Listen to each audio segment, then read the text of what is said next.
going? Over there! Hold it! Don't move! Get away!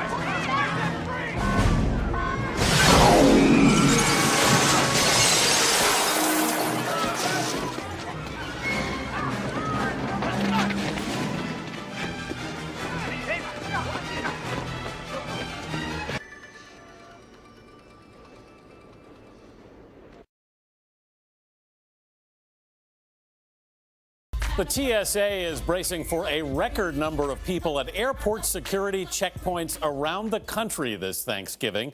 Nearly 27 million passengers are expected to be screened during the holiday period, meaning travelers could face long security lines. But new technology being tested by the TSA could speed up screenings and address passenger complaints about electronics, liquids, and taking off their shoes. Chris Van Cleve is at Los Angeles International Airport. Chris, what could the future look like for us flyers?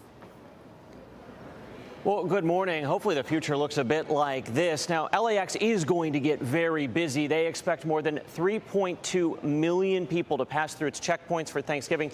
That's a record. And look, the TSA knows this is no one's favorite part of the travel experience. But what they're looking at is the possible checkpoint of the future at one U.S. airport. That could change. They're also working with researchers to develop sensors that could be tucked inside of checkpoints aimed at spotting explosives. And that's something you and I'll probably never actually see. In a field outside Providence, University of Rhode Island researchers are working on new ways to detect and stop explosives popular with terrorists. They're partnering with the Department of Homeland Security on this sensor.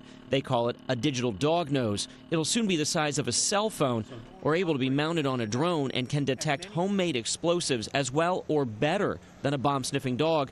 They've also created a gel called Shmoo that can surround an explosive or chemical agent and flash freeze it so it can be safely removed from a transit hub. Professor Jimmy Oxley. We think about how to detect and mitigate the threats for today, while we're still realizing that if we get really good about getting today's threats, there's going to be a different threat tomorrow. What would that look like, and how would we attack it?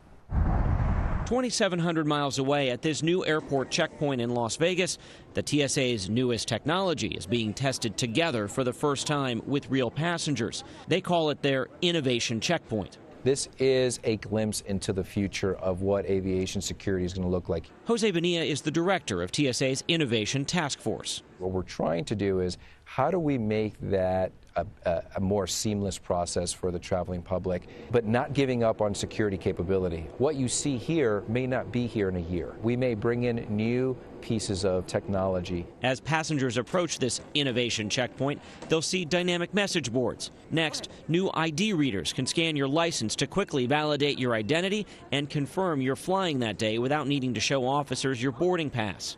From there, carry-on bags go to a CT scanner. Electronics can stay in, and eventually the goal is liquids will too. The new scanners can more easily see through all the clutter in bags. You are now entering a safety zone. While it's not quite that scanner from Total Recall, science fiction is coming alive with these new walk-by body scanners. They display a generic male or female form and flag an area of the body where there may be a concern. The technology is also better at spotting non-metallic threats that a metal detector might miss. The improvement they really need to make for everybody is don't take your shoes off, right? They can speed it up a little bit more, yeah. The ID thing was a little slow. It's quicker. It definitely pushes people through a lot faster. TSA is hoping it can take lessons learned at that checkpoint in Vegas and very quickly turn them into airport security reality by 2022. And some of that technology, like the CT scanners, is already being rolled out to some airports. Tony?